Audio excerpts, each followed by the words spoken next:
Welcome to Annette's Duets. Today my featured artist is musician, singer, songwriter, but I met him as producer of my album, Color My World, and he's my good friend, Aaron Liebman. Hello. Thank you for being here, Aaron. I've missed you. Thank you. Yeah, seriously good to see you. That was a long break Yeah. during pandemic, and so we're happy to be back in person Yeah. and being together. And before we get to talking about you and your talents, I'd love to sing a song together with you. Perfect. And one from the album. And this is the song that you produced called Color My World. That's right. And it was about my childhood home and the front door and how it inspired my life and how it shaped my life is what I was really thinking to say. But I feel like, Aaron, this song was the culmination of our time together, producing me. And I wonder if you feel the same. No, that makes sense. It was the last song that we did, and it kind of just set the tone for the album. Yeah. And I feel like it really just like tied everything up in a bow. Yeah. It kind of like had all the components that we were playing with. Like the best parts of all the songs before that kind of came together on this last song. I really felt that way too. Yeah. And so I hope that you enjoy Color My World.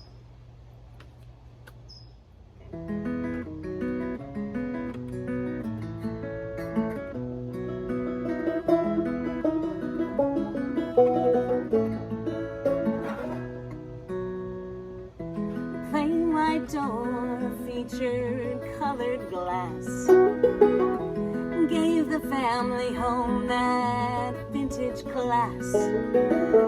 Warmed the house and said, love lives here. Rays of sunshine through each stained square. Glass of red, yellow, green, and blue. Colored my world each time I passed through. And I said, swing me out and swing me in. Cast me to the world and call me back again. And paint my life with possibilities. Shadow me in blank and recolor my world. Color my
enjoyed that version of Color My World as much as I enjoyed playing it live with Aaron. To be able to play in person is heaven. It was great to relearn the banjo. Absolutely.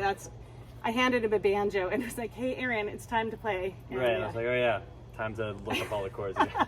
All right, but so let's get to your question. So the first thing I want to ask you is really, what drove you to music in the first place? So I have to thank Mom and Dad for this one, Sharon and Michael. Hey, shout out Mom and Dad, shout to out. Mom and Dad, because they really drove me to play piano, got me piano lessons, and they are very, I mentioned before, like left-brain people, like they're both lawyers, but they also have this creative side to them. My dad knew how to play the piano, my mom knew how to play the flute, and yeah, at a very young age, got me with piano lessons. My piano teacher, Sasha, was like the coolest guy ever. He had an earring. I wanted to be just like him. So very quickly, I kind of realized that I could listen to music and figure out how to play it on the piano. For my first recital, I played the Sesame Street theme song by just listening to it. Days. Yeah, thinking about, right. You played it by ear. So I heard it and I just practiced it on piano just like while the show was playing. And then, so that was like very early at kindergarten. Okay, I'm a parent and I'm like, oh, I have a savant. Yeah. So I think that's important because the ear thing, it's hard to teach, and you kind of just have to have it or you don't. You can train it, but you still have to have that base. So I really thank my parents and my first piano teacher to develop that. But yeah, that's what drove me to music, was just being able to hear things and play them out, and then also just being able to play the songs that I enjoyed listening to. Right. When I hear your music, I absolutely hear what I think I know are your influences. But I want to ask you now, what are you? Wow. Who do you feel are your biggest major influences? Well, I definitely have like this comfort zone in like alternative and indie rock. Like I don't care like how old I am or what age I'll ever be, just like alternative rock, like Radiohead and Death Cab for Cutie and The Strokes, just like those big name alternative rock bands from like the 2000s. Those will always be like easy listening for me. Also, there's a lot of like punk and emo in there as well. Yeah. But I have found that there is nothing you can't play, and I'm wondering, what is your favorite instrument? Wow. I think it's either guitar or piano. Okay. You have to pick something that you're good at, right? Yeah. Like my favorite instrument to listen to, like I love a good like baritone saxophone or something like that, but my favorite instrument to play, I think it has to be the piano. Okay. All right. Yeah, it has to be the piano because you can play bass, the melody, and the chords like all at the same time. Yeah, it's all Some there. people can do that on guitar, but like you can really like get like the full sound on the piano. It's just beautiful. Yeah, it's got to be. So my favorite thing during our album making was to hand Aaron an instrument that perhaps he's never played before and go, hey, I want this on this track. Right. For example, I mean, you had played the banjo maybe once or twice, but I was like, you're all, I don't know, I'm going to go buy a banjo. Look, I went and did it. If it has strings, I can probably figure out how to play it. If you handed me like a clarinet or a flute. Well, I did hand you a harmonica, and you learned it and tracked it all in one day, We did and do that that was amazing. So I was very impressed, my friend, and I thought that was fantastic. And so I wouldn't know what to do with a flute. Yeah, you or learned a it on the bassoon. spot. I suspect that you might be able to figure it out. Maybe with enough time. I have confidence. Yeah. And so I know that moving through all that, in later years you became a rock star when you were in your own band called Lottery Season. Yeah, that was fun. That was you were the lead singer, right? Yeah, that was a great learning experience being in that band. That was the first time I ever fronted a band. Okay. I had been in bands before, and I had like written in bands before, but I was never like the lead singer. And I really put in a lot of effort and money to make like one single. And I'm so happy that I did that. I think I saw that. Was it Ribcage? That's the one. That's the one. I did my research. Okay. That one comes. If you haven't checked it out, find Ribcage by Lottery Season, Yeah. and it's on streaming, right? The band was really a stepping stone for me. I feel like the band is defunct now, kind of, but that was really just a way for me to learn how to record, learn how to be a front man, learn how to rehearse and practice until you hate the music, so that it's perfect. Right. You know and what I you mean? might have just given me the lead into the next question. I which love that I'm leading you to every he's question. taking me on my Yeah. own interview. Yeah. Is that how did you begin producing? Oh wow, that is crazy because producing is like such a giant umbrella of terms. Production means like you play an instrument, you have an ear for the technical side as well. You're like a gear nerd. Like it's a huge thing, but realistically, like producing to me is like composing instrumentals. Like that is what I think of like a producer is someone who makes a beat, someone who composes an instrumental, someone who makes a score. That's producing. And once again, it was the desktop computer in my home when I was 13. It had GarageBand on it, and it had a bunch of loops, and I would just drag in the loops and play it on the little keyboard. And I would make. I remember the first song I made. You're like, I haven't thought about this in such a long time. Yeah. But it was like called the Acoustically Awesome song. It was just a bunch of loops. I didn't know what I was doing. That's awesome though. But that desktop computer probably has like a lot of my first productions on it. And yeah, it's just like I started writing songs on the piano, and I was like, I want to make these so I can listen to them on my iPhone, my iPod. It was an iPod. Right. I still rock the classic. I feel old. I feel like you should probably get those out for I when we should. have the behind the music on you. Like on my album, if I was forced to pick a genre, I was kind of telling you this. Yeah. I said you said maybe adult contemporary, but I Right. feel maybe country folk. Yes. But I know that's not your main jive. What would be your Sure. favorite genre to produce? Wow. It's got to be pop music, Okay. which is crazy because when I was like 14 or 15, I never would have said that. Yeah. You know, I was like into rock exclusively. Like didn't listen to rap, didn't listen to pop, R&B, country, any of that stuff. Yeah. I was like rock. But now I love anything that has a good chorus. Mm-hmm. I love anything that you can sing along to, and like, yeah, I'm not ashamed to admit it. It's pop music is like everyone enjoys it, Right. whether they will admit it or not. Oh yeah.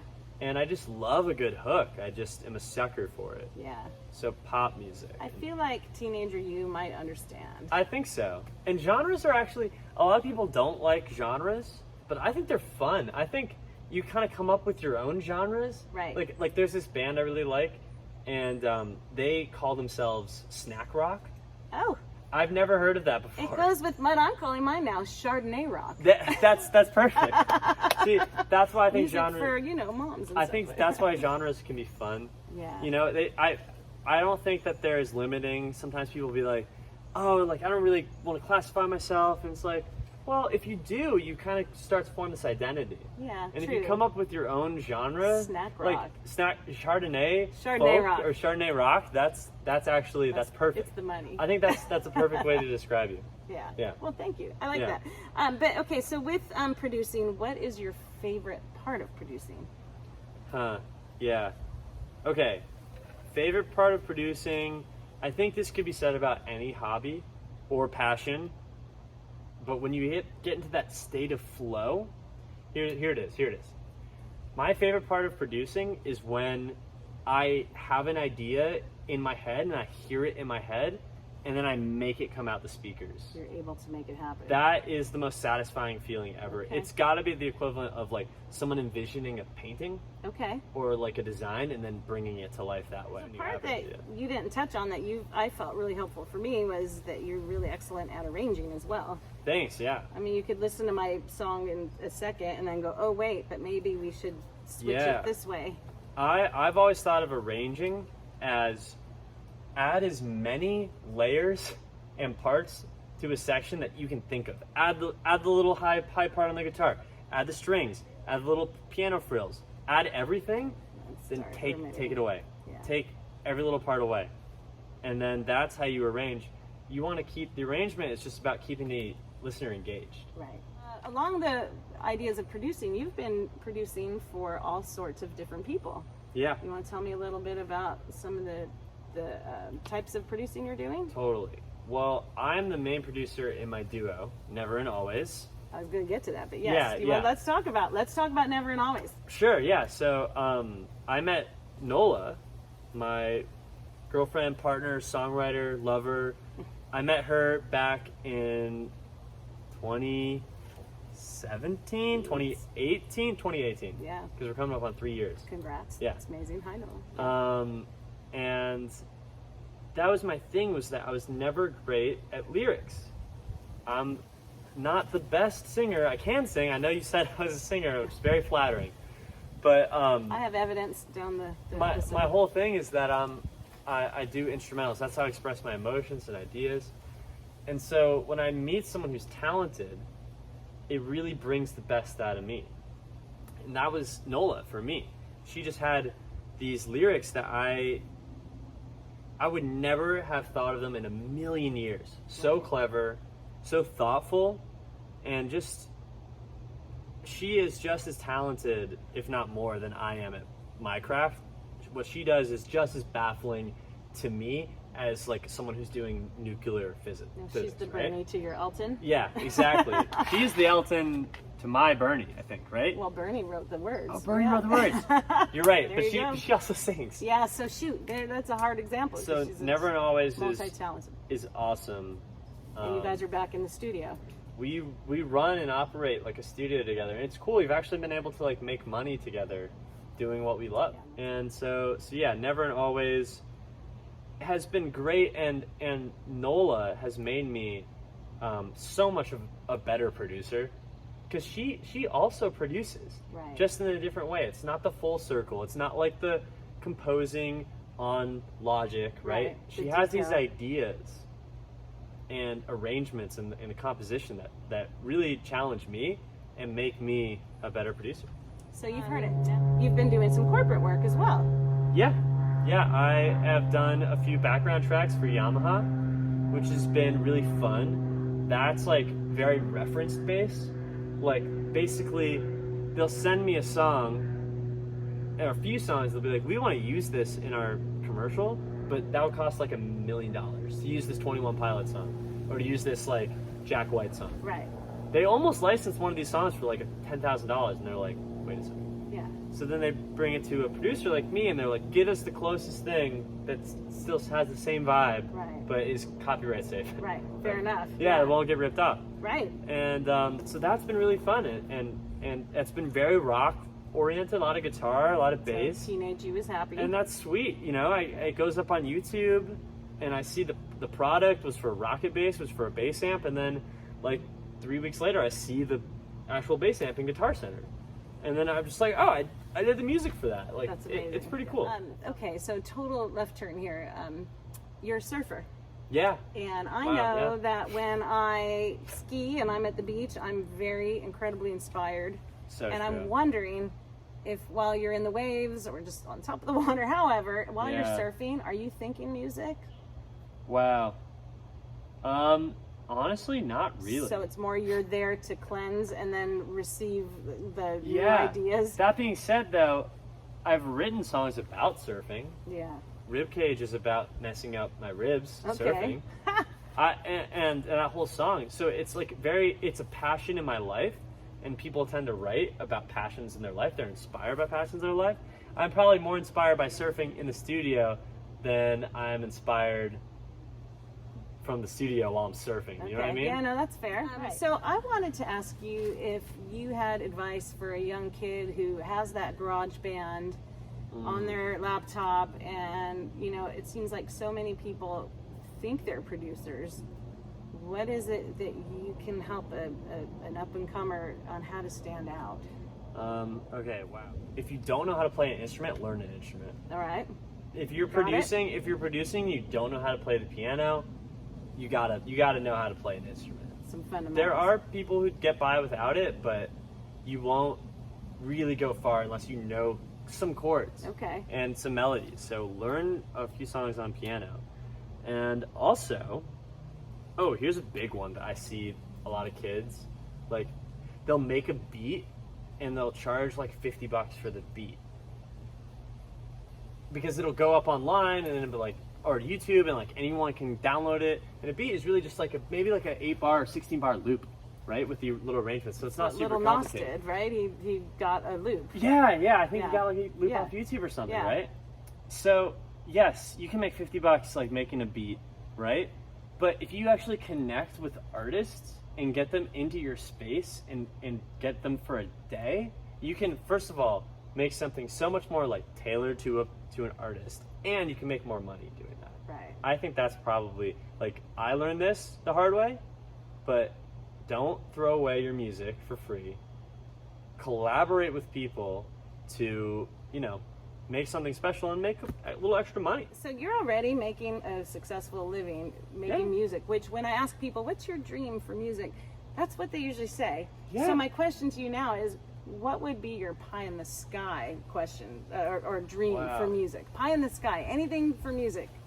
The dream is to tour and make a living on Never and Always. Okay. As a band, I just want to be on stage, and who is a musician that isn't their dream? You know what I mean? That's the truth. Like, that has got to be the end all be all for it, right? It's like, and that would lead to me producing for other artists too, because I love doing that too. Right. But it would have to be being my own musician with NOLA, touring the country, the world, having success on it with our own music. That's incredible. And so, with that, we'll have to keep everybody posted when you'll have to come back with NOLA. Yeah. When you guys are ready to release some music. Yeah, we're ready to actually publish some stuff and you know, publicize it. Yeah. Like, yes, we'll absolutely come Your back. invitation is open. Thank So, you. is there anything that I have forgotten that you want to include? You hit the mark, man. I love music, and it's crazy because, and it's so awesome that you have never stopped doing it. I recently met up with some people who I used to jam with, and they were like, you know, yeah, I don't really play anymore. I prefer to do other things, and it's just I for better or worse, I can't do anything else. Me either. I'm doing this for 3-year-old me. Yeah, exactly, You know? exactly. Yeah. It's that's just really, if there's one big takeaway, it's that I don't do it for fun, but I have a lot of fun doing it. Right. That's amazing. Yeah. Wonderful. Well, Yeah. Aaron, so while I have Aaron here, I would love to have you sing a song. Wow, that'd be And the one you chose, can Yeah. you explain just why you chose this Yeah, song? it's a cover of Just Like Heaven by The Cure. I picked this song because it fits right in my vocal range. Mm-hmm. And Robert Smith isn't like the best singer in the world, but he is like a great frontman and a great vocalist. Yeah. And a whole, it's, you know, people Rock and Roll polarized Hall by of it. Fame, baby. Yeah, exactly. And like The Cure, it's just that song is timeless, and it's a beautiful like love song, and for someone who doesn't really write lyrics, like I really resonate with these ones, and it's just really fun to sing and play. I want to say thank you for letting me play it with you. Yeah, that was It was great. my first debut on the bass. I thought it So- sounded great when we were Alright. playing the lead and the bass. It really fit well. Well, we'll see what they think. So here Yeah. it is, Just Like Heaven with Aaron singing. 1, 2, 1, 2, here we go.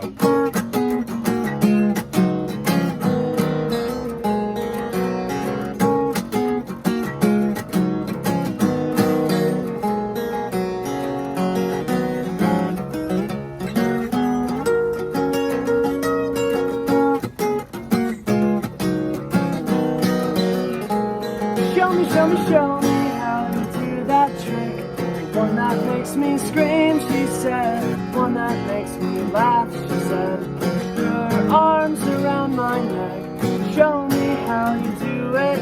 And I promise that I'll run away with you. I'll run away with you.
enjoyed that version of Just Like Heaven. I know I did. I was super thrilled to have Aaron singing on my stage and my set. Yeah, that was really fun. I haven't performed in a long time. Well, I think that's the common answer right now, is that Yeah. a lot of people are just happy to be playing together. Yeah, and seriously. back out. So, Seriously. Aaron, thank you so much for being here today. Thank you. I want to give you a hug. Yeah. Oh, Read it. yay. That was so nice, Annette. Thank you. My man, Aaron. Okay, so I look forward to producing with you again soon. I know. But thank you very much for stopping by. We'll look forward to seeing you next time. Peace.